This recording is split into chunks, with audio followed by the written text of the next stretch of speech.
Now, we often think of history as something found only in dusty books or grand palaces, but sometimes it's right there in your pocket. The story of modern British commemorative coins doesn't begin in ancient times, but in 1935, a year of great celebration. King George V was marking his Silver Jubilee, a remarkable 25 years on the throne. To honour this milestone, the Royal Mint decided to do something rather special.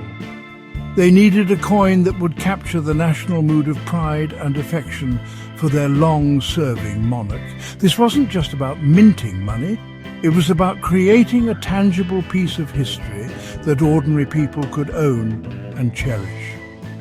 The result was the magnificent 1935 Silver Jubilee crown.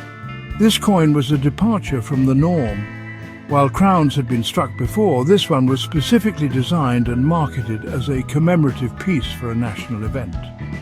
It was a bold move, intended to bridge the gap between the formal machinery of the state and the public's desire to participate in royal celebrations. The coin featured a striking, almost Art Deco design of St. George slaying the dragon created by the artist Percy Metcalfe. It was so stylized and modern for its time that it immediately earned a popular nickname that has stuck ever since. It was dubbed the Rocking Horse Crown. If you look at the design, you can see why. The horse has a wonderfully dynamic, almost playful and very geometric form, quite unlike the classical, realistic depictions of horses on earlier coins. This nickname, born out of public affection, tells you everything you need to know about its success. It wasn't just a formal piece of currency, it was a conversation starter, a keepsake passed down through families.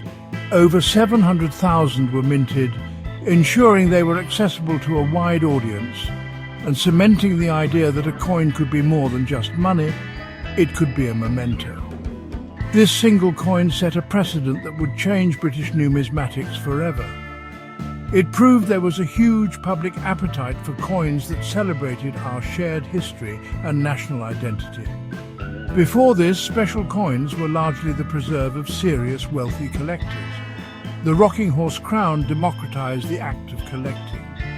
It was the first step on a long journey that would see our coinage transform into a vibrant gallery of British life, telling stories of kings and queens, scientific breakthroughs and cultural triumphs, all on a tiny metal disc that could be held in the palm of your hand. Fast forward a few decades, and Britain was on the cusp of a monetary revolution. On the 15th of February 1971, the nation went decimal. This was a seismic shift, sweeping away the brilliantly bonkers but baffling system of pounds, shillings and pence. This event, known as Decimal Day, didn't just change the maths of our money, it fundamentally reshaped the world of commemorative coins. The old crown, with its value of 5 shillings, suddenly had no logical place in a system based on 100 new pence. What was to be done with this most historic and stately of coins? The answer was beautifully simple. It was reborn. The crown was given a new decimal value of 25 new pence. Its purpose shifted entirely from a potential circulating coin to a purely commemorative one. The first of these new 25 pence crowns appeared in 1972 to mark the silver wedding anniversary of Queen Elizabeth II and Prince Philip. It continued to be the coin of choice for major royal events, such as the Queen's Silver Jubilee in 1977 and the wedding of Prince Charles and Lady Diana Spencer in 1981. These large, impressive coins were produced in their millions, not to be spent in shops, but to be squirreled away in drawers and display cabinets across the land. But the 25 pence crown's reign was relatively short-lived. By the 1990s, its face value felt a little small for such a grand coin. So in 1990, the Royal Mint made another decisive change. The commemorative crown was re-tariffed to a much more substantial face value of £5. This new £5 coin retained the large size of its predecessors, but had a value that felt more appropriate for its status as the nation's premier commemorative piece. The first £5 coin was issued to celebrate the 90th birthday of Queen Elizabeth, the Queen Mother, and it has been the flagship for major state occasions ever since. This evolution from the 5-shilling crown to the 25p piece and finally to the £5 coin tells a fascinating story of adaptation. It shows how the Royal Mint responded to changing times while preserving a link to a centuries-old tradition. The crown had successfully navigated the choppy waters of decimalisation to emerge with a renewed sense of purpose. It was no longer a confusing piece of change, but a dedicated storyteller, ready to chronicle the next chapter of Britain's history, from royal jubilees to the turn of a new millennium, all in glorious cupro nickel. While the grand £5 coin was busy marking stately occasions, another more humble coin was becoming a canvas for a much wider range of stories. I'm talking about the 50p piece. When it was introduced in 1969, its revolutionary 7-sided shape, an equilateral curve heptagon, was designed to be easily distinguishable by touch.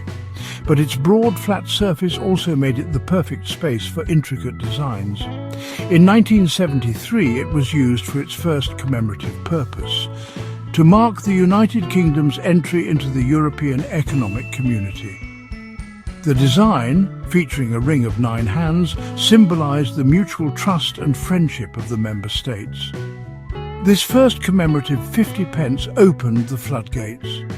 Over the following decades, this everyday coin became a miniature gallery celebrating all facets of British life. It marked the 25th anniversary of the National Health Service, celebrated the centenary of the Boy Scouts, and honoured the legacy of the suffragettes.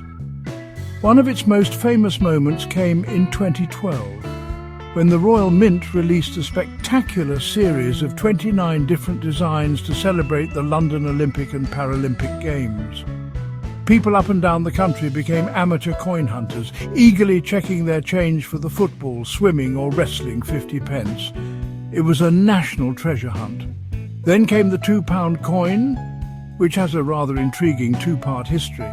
Initially, from 1986, single metal, nickel brass £2 coins were issued to mark special events like the Commonwealth Games in Scotland.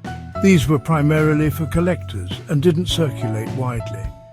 However, everything changed in 1997 with the introduction of the stunning bimetallic £2 coin we know today, with its golden-coloured outer ring and silver-coloured inner circle.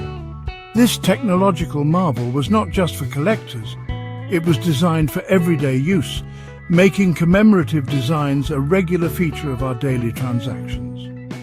The bimetallic £2 coin quickly became a favourite for telling stories of British innovation and history. Its standing on the shoulders of Giant's Edge inscription was a perfect motto for the designs that would grace its reverse.